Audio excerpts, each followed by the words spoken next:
Hey everybody, Josh Hannabury here, Truck Focus Podcast. First off, I hope you're having a really good day. Super excited for today's episode as I have Shelley Uvanile-Hesch, who's the CEO of the Women's Trucking Federation of Canada, join the podcast.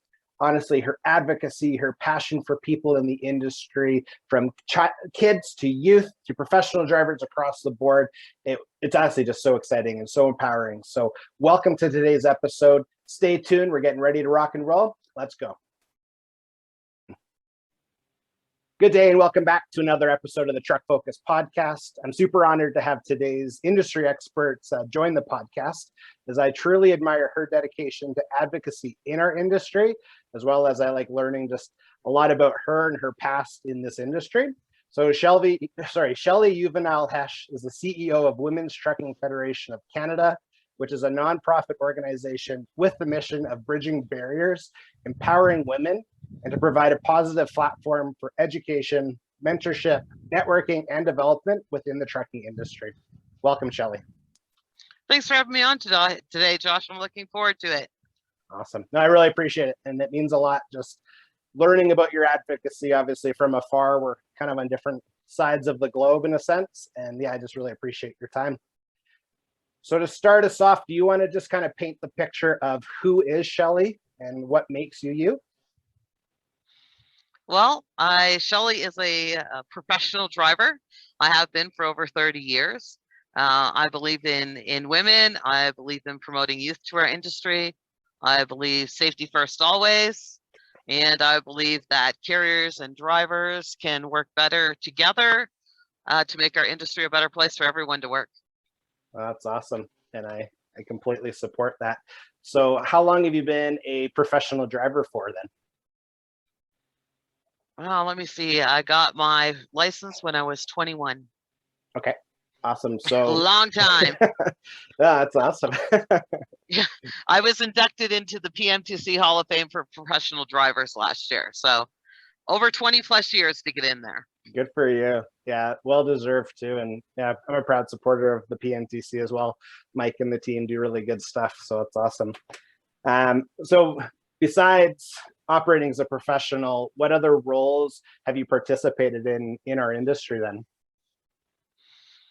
Well, I do a lot of speaking, keynotes, addresses. Currently, right now, I'm teaching a driver training program for the Drive Forward program in Waterloo, which will see 30 people put through truck driver training by the end of the year. So I'm pretty excited about that. I'm very involved in human trafficking. I have been with the province of Ontario for about 3 years now. So I'm pretty excited about some funding that we just got for that to put together some programming, an audio, a video, and online training component. So I'm really excited about that. And moving forward, and hopefully when COVID is all done in our world, hopefully soon, and we can do some traveling.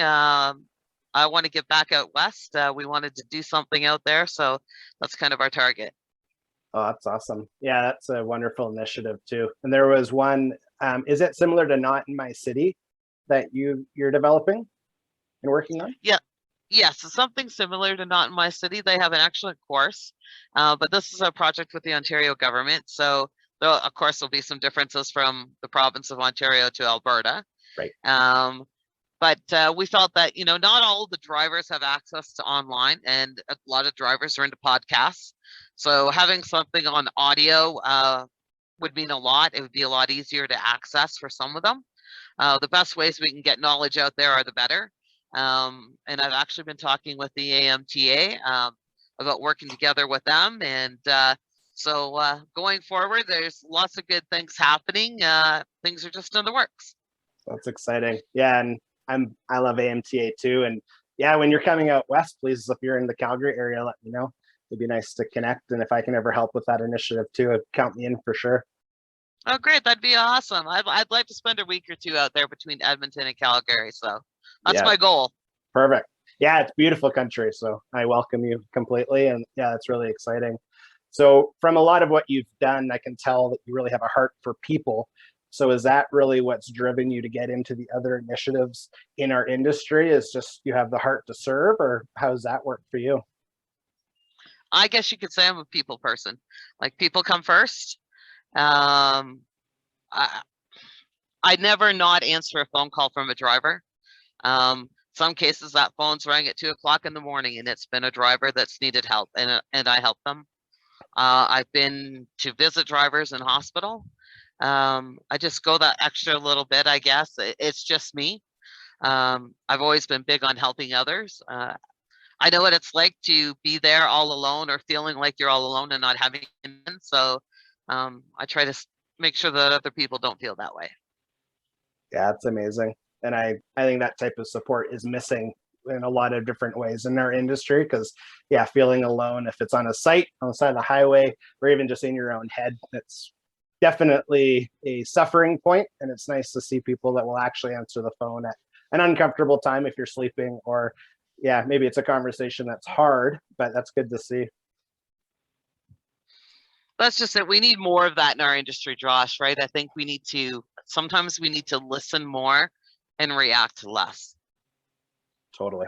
Yeah, that's whenever I'm in coaching in an accident scene, not at the time of an accident more so, but when you're mentoring a driver and in an orientation, I always talk about, I don't care about fault, I care about people. And are you okay as a person? Is everyone else okay? Once you kind of establish that, then we can work through some stuff. And yeah, I agree though. I think it's not about reacting and punishing or getting mad. It's, as people, are you okay? And I think that's extremely important too.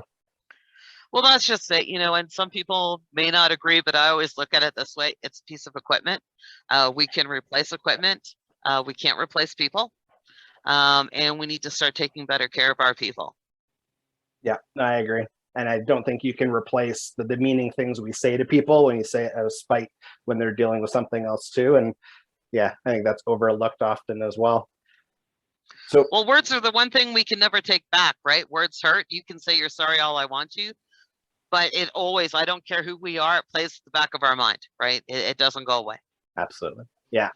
So I guess my next question then is to kind of paint the picture of the WTFC is, when did that transpire, the Women's Trucking Federation of Canada? How did that come into be? That would have happened back in about 2015. There was a friend of mine that came forward. She had this idea to do this. There was a few of us involved.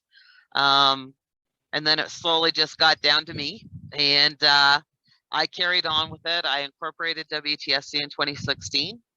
And I just keep moving forward. There's been a lot of people that, thought that we would never have any value to bring the industry. What were we going to do? We have the OTA, we have the CTAs, we have the PMTCs, we have all these. We don't need this. And there's nothing for the grassroots really of our industry, right? And just a place for us to network and talk and socialize.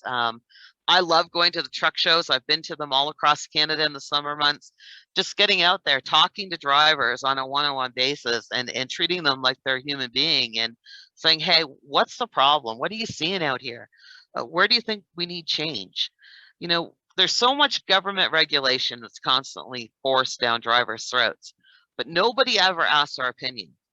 Have you ever seen a driver on a committee when they were bringing in mandatory entry-level training to see what we thought or what we know? We see it every day. We face it every single day. Yet our opinion doesn't matter. Well, that's changing. I was on the council in BC when they were bringing in mandatory entry-level training. So I was able to give some input, and they actually appreciated the input that I gave them. Totally. Right. And I think we need to see more of that, because that's what's going to change our industry. Not a bunch of, as drivers refer to, suits sitting in an office that have no idea what we're going through out on the road. And many people forget that our families are out on these roads. We're out on these roads. We don't want anything happening to them. So stop writing us off as we don't have any brains, basically. Yeah. You're just a driver. I hate that word. You're just a driver. Yes, that's incredible. That's a really good summary, I'd say, of the mission then of WTFC, is to be the voice of industry from a driver's perspective, as not just a driver. And I agree. I actually have it's more so in my head, but something I will interrupt people with kindly and say, let's remove the word just when we're talking about professional drivers, because yeah, the list of achievements that they do as people every day is so long that you can't put that term, that it's suffocating, and I completely agree. Let's remove it. So that's that's awesome. And you know, some people forget, or maybe they're just not aware. We have some very highly educated drivers out there. We have ones that have been professors and nurses and lawyers and doctors. So there's, you know, the wealth of knowledge out here is like tenfold. And if you take the time and said, I love talking to the older drivers, I love their stories. You can learn so much from them. And I think, you know, another thing I really hate is that we've always done it this way. Oh, I hate that line. Or been there and done that. Well, you might have been there and done that 30 years ago, but everything's changing. Take the time to talk to our young people. I love it. I go to the high schools. I'm in the elementary schools. I do the career fairs. We're now involved in the Skills Ontario Young Women's Initiative. We're so excited about that. Those kids ask questions like you would not believe. They want to know. They don't know much about our industry. And what saddens me is when I say to them, what do you know about the trucking industry? You lose your wheels, you roll over, you cause accidents. Okay. Our industry, we need to change that image. Yes. Right. So we need to get more positive. We need to get more public to make those changes. Yes. Right. Change begins with us. Yes. Yeah, I agree. And that's neat. I didn't know you're actually involved in that many different components. That's incredible. I have an 11-year-old who's a very, very big fan of professional drivers. And in our bloodline, we have a handful of over-the-road experts too. And that's his biggest mission statement is if you got it, a truck brought it. So let's appreciate the people. And yeah, that's kind of me molding his brain just to appreciate the value, not just thinking about like, regardless if it is a tire on the road, that's like that's a different conversation, but that's not the industry, and that's not a good description of what kids, youth should think of professionals for sure. Well, that's just it. And I think, you know, I blame mainstream media for that because they just seem to want to paint us all with the same brush and never focus on anything that we're doing well. So I'm constantly on, you know, between the Trucking for a Cure convoys to the Special Olympics convoys, you know, there's so much we give back to our local communities and people never see that. They never hear that. I mean, it's great that we put that out in our trucking magazines, but we need to start getting mainstream media in order for the public to change their image of us, right? And I can tell you, like, just last week, I blew off a reporter because, you know, you come to me when you want to talk about a washroom issue in the industry, and you guys talked about it, and then you went away, and then you talked about it again, and you went away. Well, nothing has changed since phase one. So we're not getting anywhere. Drivers are learning to adapt. Why keep throwing fuel on the fire? Why don't you talk about something else going on in our industry? Yes. Lots of good stuff going on. Yes. Yeah, no, I agree. And I think it's funny, I was having a conversation, well, multiple conversations on let's getting away from the negative narrative, because I think everyone is just fatigued because there's so much of that right now. And especially in our industry, we've been essential for much longer than that term, I guess, has been given to transportation. And yeah, I agree. There's so many positives going on that you just have to make that mental shift and say, I'm not going to, it's not even a complaint. I'm not going to talk about this topic right now. I'm going to focus on this. And I'm honestly blown away. I didn't know you're so involved in the schools, but I think that is a crucial narrative to change, because like an example I share with my kid all the time is if I'm driving down the road and I cuss someone out, they want to cuss that person out too, because I'm essentially their champion. So if we change the narrative in the schools where kids realize, no, Dad, you can't say that, or Mom, you don't say that. Like they didn't cut you off. You're actually in their way. Talking obviously traffic professional drivers. And I think, yeah, that's a really sweet spot to start and just invest a lot of time. So congratulations. That's really cool. Thank you. And I love going into them. And I think, you know, when I was growing up, you had, you know, bring a professional to work to school day, right? So you brought your mom or dad, or you talked about something, and we had show and tell days. I can remember the year that I brought my dad for show and tell, my dad in his truck. Nice. Right? The kids loved it. We talked about trucking. You know, you read a story about trucking, and everybody they wanted to learn more, right? Everybody had questions. And we've gone away from that in our school system. And, you know, a lot of people say, well, you know, we should just get involved in high school. Well, you know what? Stop being worried about filling that hot seat today and start looking at our future. And studies and statistics out there say that grade 7 and 8 is our target audience, right? That is where kids are making the decision what they're going to do for the rest of their life. If they don't know anything about trucking, how are we supposed to get them interested? You know, when I tell them that we have IT and social media, and I talk about some of the technology in our trucks, virtual reality training system, these kids' eyes light right up and they want to learn more. And I've actually taken the Iris system of virtual reality when I go to the school shows, and the kids love that. They know what it feels like to actually drive a truck and get under the hood and under the trailer. And it's bringing them in and they want to learn more. So we need to get more involved. And, you know, for anybody that's in recruiting or HR or safety, trucking isn't 9 to 5 and Monday to Friday. It's 24/7, 365 days a year.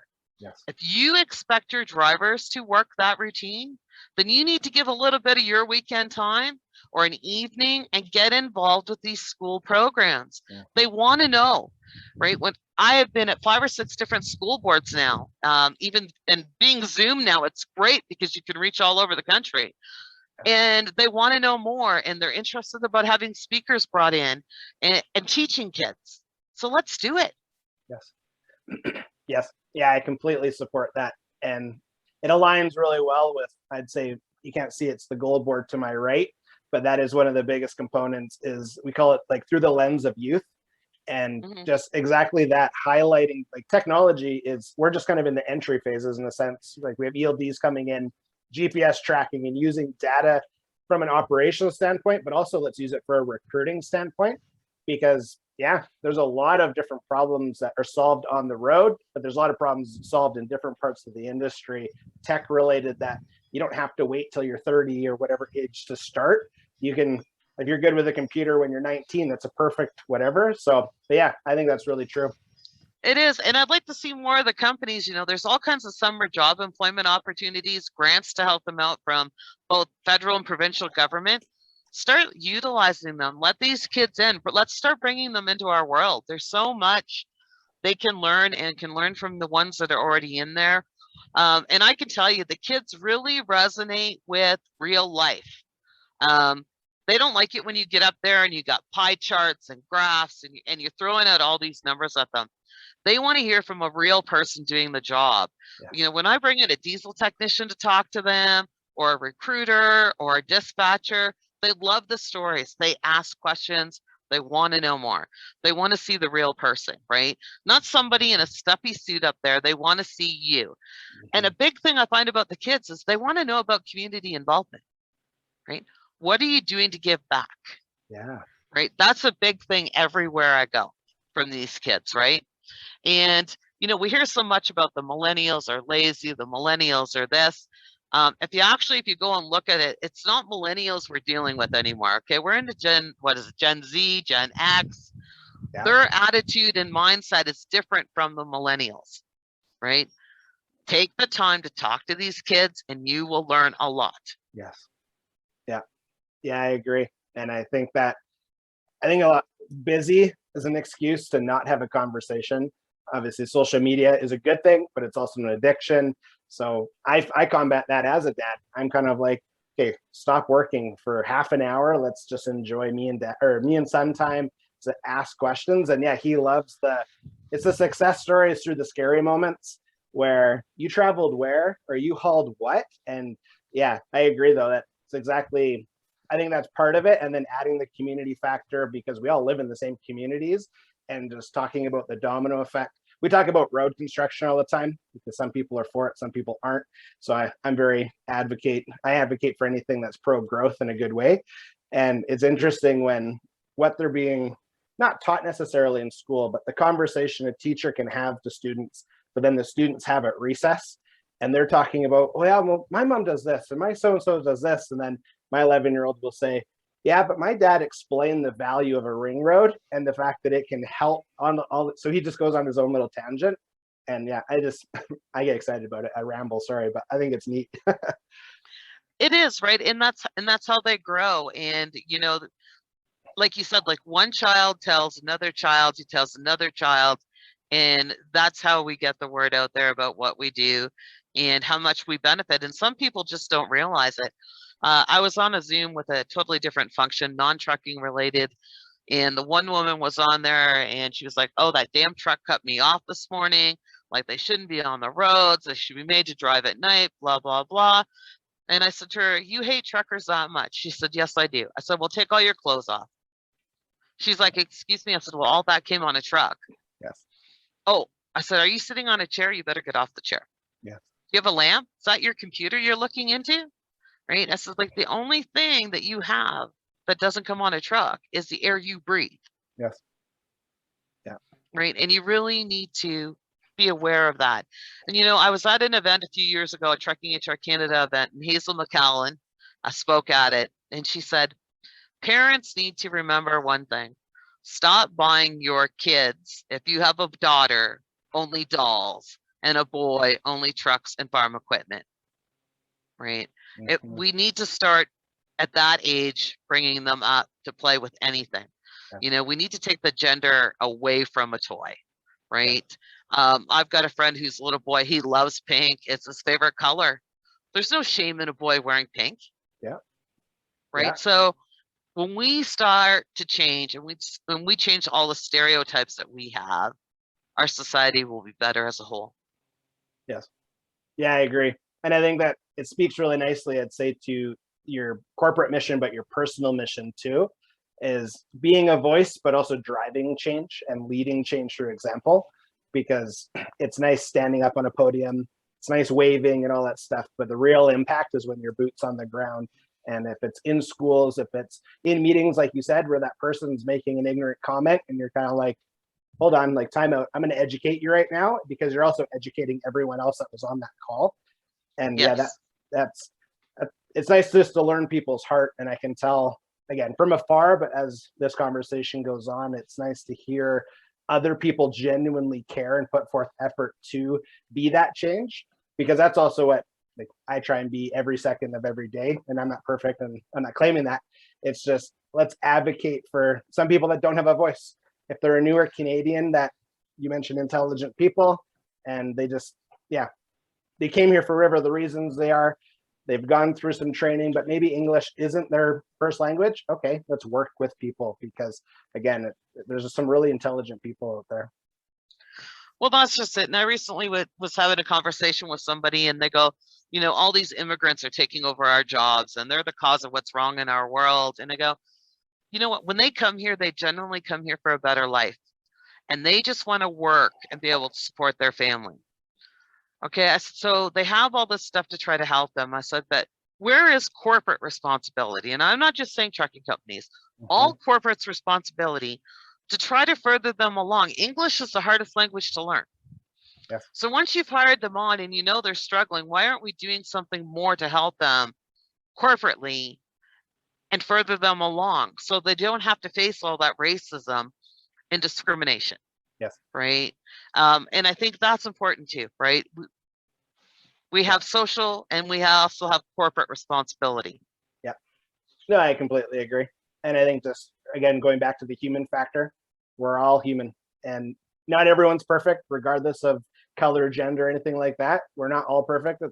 But we just have to remember we're all human. And yeah, those that want to learn and those that can teach, perfect. It's a perfect match. But yeah, I agree. There is corporate responsibility to just have patience with people. Sometimes it's literally, like, I deal with shippers and receivers all the time, just like yourself. And sometimes it's just having them ask a question a different way and just having the patience to do so, because we're all busy. But yeah, that's another, I'd say it's a close thing to my heart, just through my own experiences. But yeah, it's an area we could grow for sure. Well, I like to remind people, we, as human beings, we all have one thing in common. We all bleed red, regardless of what our skin tone is, regardless of what our sex is, right? Yes. So we need to start, remembering a little bit more of that, and to be kind to each other. And, COVID has really been hard on everybody, Yes. Regardless of where you are. And people are struggling, and, just try to be kind to everybody right now. And hopefully, as we're learning to do that in this COVID world, when we go back to normal, whatever that is, we remember to keep doing that. right? To keep doing those check-ins. I can remember somebody reaching out to me on LinkedIn and saying to me, this is a professional site. So like these little quotes that you put out it's not appropriate, right? And this is for business only.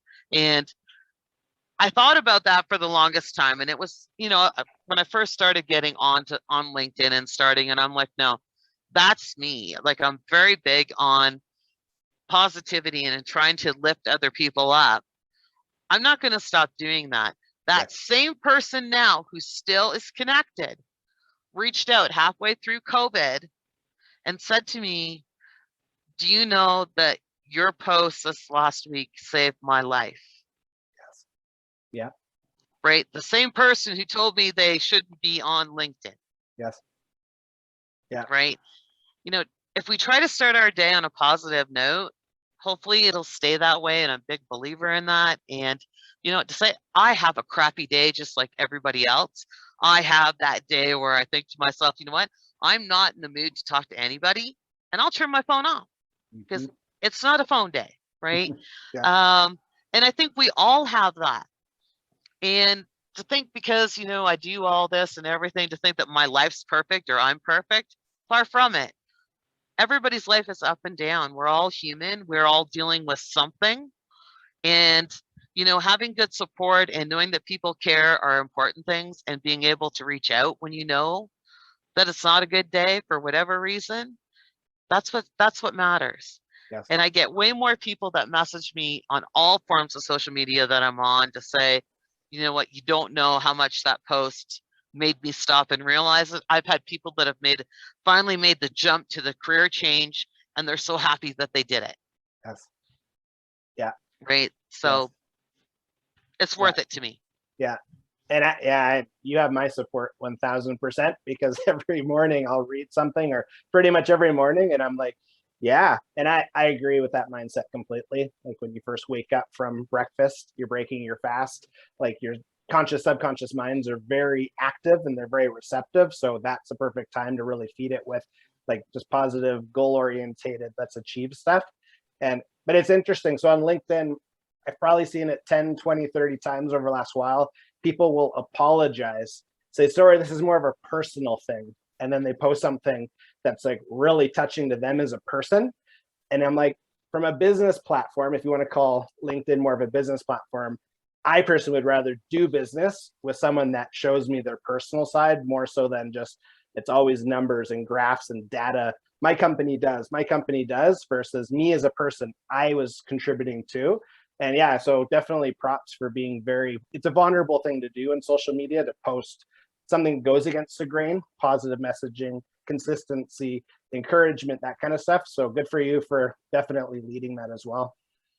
Well, I really think, we've lost it over time, but you need to be real and authentic, and I am who I am. I recently interviewed for Outbound Magazine, and I said to the lady, she asked me how I do things. I go, everything is black and white. I don't do gray.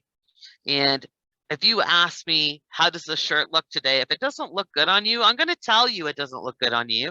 And I would hope that you would do the same for me, because I don't want to go around looking like a freak. Right. So you can do that and not be cruel about it. I'm not saying be cruel, but let's start being more real. Yeah, I agree. Right. It's just important to me. Right. And my great niece, she turns 4 on the 14th, and we had a little party for her last weekend, because she'll be away at her dad's for that weekend. And every night, every day, we say this to each other, right? I say to her, you're beautiful. And I'll say to her, oh, sorry, who's beautiful? She goes, Addison's beautiful. And I say, who's amazing? She goes, Addison's amazing. And I say, who's loved? And she goes, Addison's loved. Yeah. Right.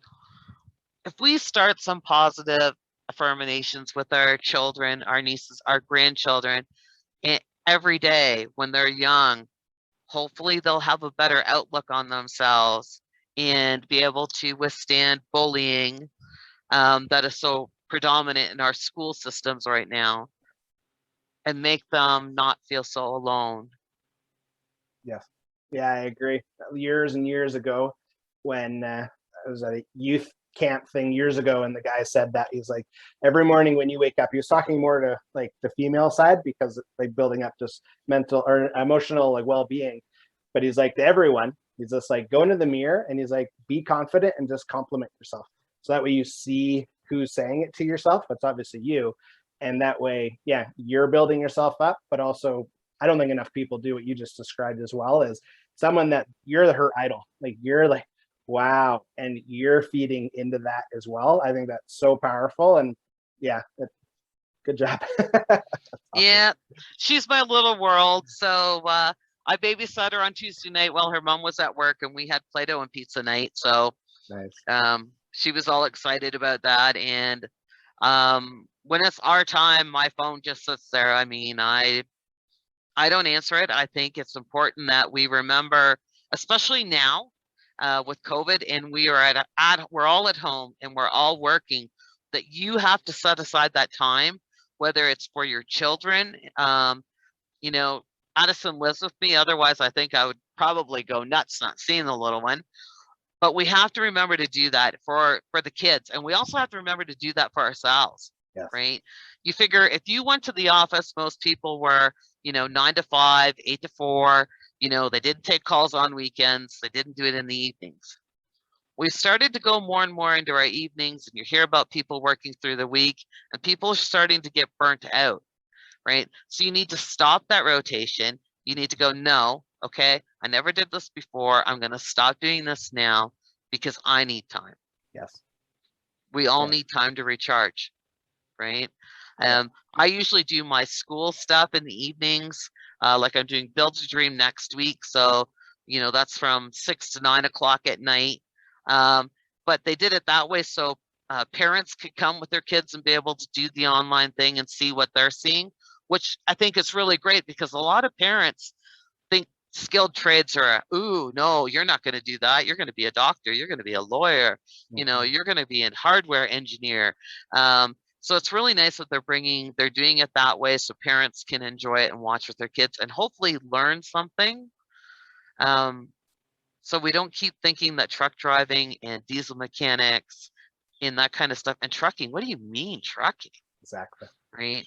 Yeah. And I've got friends that'll tell me that they're embarrassed when they go out and they're at something, when they're dating someone or a spouse's work function, to tell them that they're in trucking or to tell them that they're truck driving. Right? No. We need to change that. Yes. Yeah. Right. Yeah, and change begins with us. Absolutely. Yeah, absolutely. And I think it's just being proud of your scars, but being proud of your decision, because it's a choice. And yeah, I see that too. And it's like, no. Let's elevate the fact that this is your profession. And I think that's in the supply chain in general. Like, I'm in receiving. Yeah. It's like, no, you're not just in receiving. Like, you are an essential piece to the big puzzle. Like, be excited and be proud of what you're doing. And maybe you have progressive goals. Perfect. But yeah, I think it's too bad, because I don't operate anymore, but when I was operating, I just loved being able to share stories, because people some would receive you as like, oh, and you'd be like, yeah, it was just because when I worked in the oil field in Northern Alberta, those were just really big stories for that time of my life. And I'm like, yeah, you can get lost in those moments. And yeah, same with your over the road, or if you're a local driver, it's just, yeah, I agree though. We need to change that narrative. I think so, right? And it's like I say, and our organization says, in the office, under the hood, or behind the wheel, we're all pieces of the puzzle. And I think it's more and more of us become aware of that, it'll really change things in a positive light. It'll hopefully bring more new and young blood into our industry. And things will be better, right? I'm a big believer that things will get better. We used to have a very big brotherhood and sisterhood in this industry, and we lost it. Is it totally lost? I don't think so. And, some drivers are going to disagree with me on that, but I remind them, most of those guys that had that brotherhood and sisterhood have gone from 18 wheels to 2. Mm-hmm. And we're on 2 wheels. They still have it. It's full bore. Mm-hmm. So let's bring that back into the 18 wheels. Yes. Yeah. So what advice then would you share for others that are, I think some people can be on the fence. They want to be more vocal or more passionate or advocating, what advice would you share just to kind of boost their morale, to just to make the jump and be vocal to support and promote professional drivers? I think you just have to do it, right? Just do it. Reach out to different organizations, become involved in something they're doing, whether it's a campaign. Maybe you're good at videography and you want to help. Do little videos of different areas of the industry promoting those people. People resonate so much more with real people and real conversation instead of models and, stock photos. Take the time, right? There's little things you can do. Maybe you have some really cool infographics you'd like to use, or you're an artist. All right, there's so many different things that we can do. Maybe you can create an app or some type of video. There's all different things we can do to start promoting it. I can tell you there's a program called Take the Wheel here in Ontario that just started up. And they're trying to promote the industry in a more positive light, especially to women. So they're getting women together who drive trucks to do one little thing positive about why they love what they do, and are putting together a video to put out. Well, so sure, there's going to be somebody that's going to say, oh, do you know how expensive videos are? But, if 4 or 5 different companies or groups put in on this video and do it, it's great. And sometimes I think we are so worried about as a company, our own personal branding, that we forget the bigger, greater picture. Yes. Yeah. Perfectionism. It has to. Yeah. And yeah, I agree. And we try, it's funny, we started doing, my son and I, videos at different truck areas. So if it's not necessarily just a truck stop, a pull out something, and just kind of doing a shout out to industry, but also to the region, that especially because that they're promoting drivers, because it helps just the local economy. And it's funny so people will watch them and they're like, oh, I had no idea so-and-so was there. I had no idea that spot was there. And I'm like, yeah, because we're not looking. So let's just start being vocal. But that's really, I think that's key advice. Volunteering is so underrated and so rewarding when selflessness, just let's serve, and you don't have to be good at it. You can. So my whole organization is volunteers. Nobody's paid here. Incredible. Right. So our membership dollars that we bring in, both corporate and general membership, stays at WTFC. It covers like the website, stuff like that, training materials that we put out when we go to school fairs. So none of us get a paycheck, right? So because we believe in what we're doing. Yeah. Right. So my question then for that would be, what is the organization's, I guess, legacy? What are you wanting the legacy to be 2, 3, 5, 10 years from now? Wow, that's a loaded question, Josh. I've never thought about it that way. You don't have to answer, obviously, but I think basically talking about we just want to help see change, right? And change is, since I started doing this, and I'm dealing a lot more on the corporate level and at government level, I can say as a driver, I've learned some things, and I've also got the impression, from sitting in at these, I'm like, you know what? If you would have explained that to me as a driver at your company, instead of just blowing off your drivers, I actually was able to understand why we're not getting that raise this year, right? Instead of just telling them, no, you're not having it, and walking away, right? We have to remember that, we're dealing with adults, not kindergarten kids. And, I've said to some of them, why don't you we need to go back to kindergarten and learn how to play in the sandbox all together again and share the toys, right? Yes. Treat your drivers like an adult. And I think that makes a difference. And I've learned so much, and I try to let drivers know that. And I've learned more about government and all the different tiers and how hard it is and how complicated it is to make a change on that level. So sometimes we need to change stuff ourselves. And I think our industry, if we change some of our practices ourselves, we would need all this government intervention. Yeah. Right. Stop being worried about the hot seat. Let's get back into training. Let's get back into safety. I learned how to drive old school. I didn't go to no school. Some of those drivers were the best teachers I ever had, right? And you got 5-6 months before you went and got a license, not 6 weeks or a weekend. Yes. Right. And I think we're missing on that. Yes. We really are. Yeah. Right. So, if anything, we just want to be able to see some of that change and know that, we help to get that change there, and to recognize all people that are in our industry. I have met some of the greatest recruiters and dispatchers and safety people, people that do what you do in your podcasts and promoting. And I love what you do with your son. I see those videos. I love them. Keep them up. Don't stop. And I think together we will change things. And the more of us that start becoming vocal and sharing ideas and banding together to keep going forward with this positive image of our industry, we'll get there. Yep. Right. We will get there. Yeah. Oh, that's powerful. Thank you. I really appreciate that. And I appreciate the vulnerability too, because I think sometimes, well, for me, I think I talk about legacy all the time, and I try and build my legacy every day because you don't know who you're impacting when. But yeah, I appreciate the vulnerability.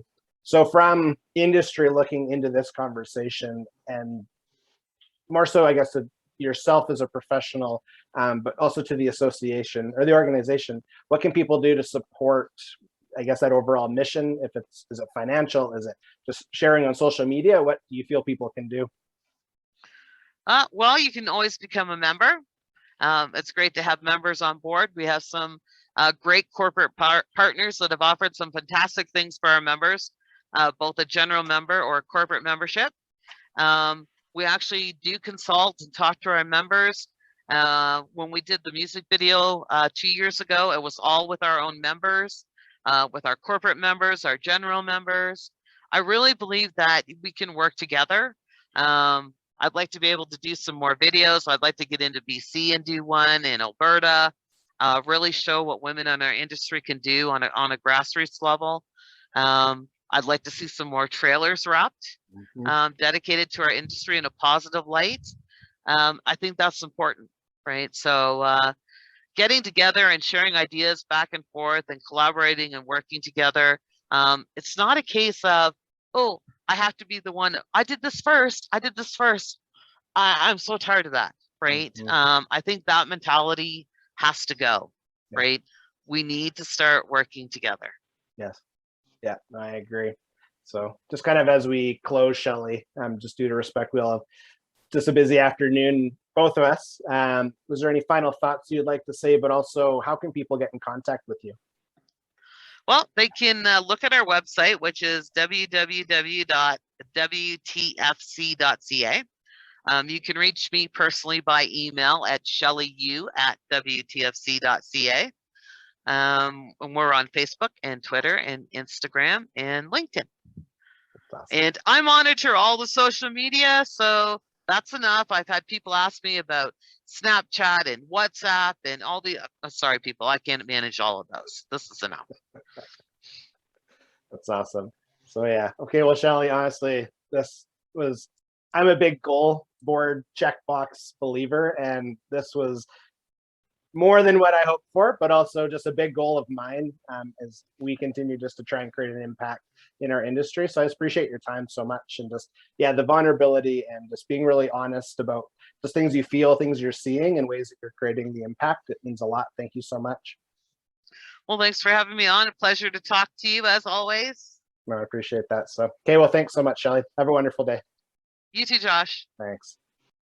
Well, that's all for today's episode. First off, Shelley, thank you so much for coming onto the podcast. As we were kind of talking, as we summed up, I was just literally so many times throughout the entire episode, it's like, yeah, like I just felt like what you were saying and your passion and advocacy really hit me just because I can resonate, and it was just an honor. So thank you so much for your time. Everyone that's listening, honestly, now is the time to get involved. So being an advocate for transportation comes in a lot of shapes and forms. And Shelley did a really good job just explaining that in a bunch of different ways. So from kids and what we say when we're operating our vehicles on the road, to being influential to youth and just showing them, kids and youth actually, just what's available in the industry, as well to professional drivers themselves, male, female. It's awesome. And yeah, just thank you so much for everyone that just continues to show the support to the Truck Focus podcast. Shelley, thank you so much again. So anyone that wants to get in contact with Shelley or the Women's Trucking Federation of Canada, she's on all social media platforms, or you can just go to their website. Just taking a quick look, it's Women's Trucking Federation of Canada.net. So I want to make sure I got that right. And again, just thank you so much. So all of the contact details are in the notes below. I always make sure to include those. And if you're watching this on YouTube, I do ask that you subscribe to the YouTube channel. Simply press that little red button, boom, because the greater the following, the greater the impact. And if you're listening to this on any other platform, I do ask that you subscribe. If you're seeing this on social media, please like, share. This is the type of messaging that we need to get out to those in and around our industry, just to continue to advocate for the professionals within, but also for the kids and the youth that are growing up that really need to know just the value professional drivers have, but also the opportunities that there are in our industry for them as they get older and they start thinking and dreaming, what can I be when I grow up? It's a perfect example. So thank you so much again. Have a wonderful day.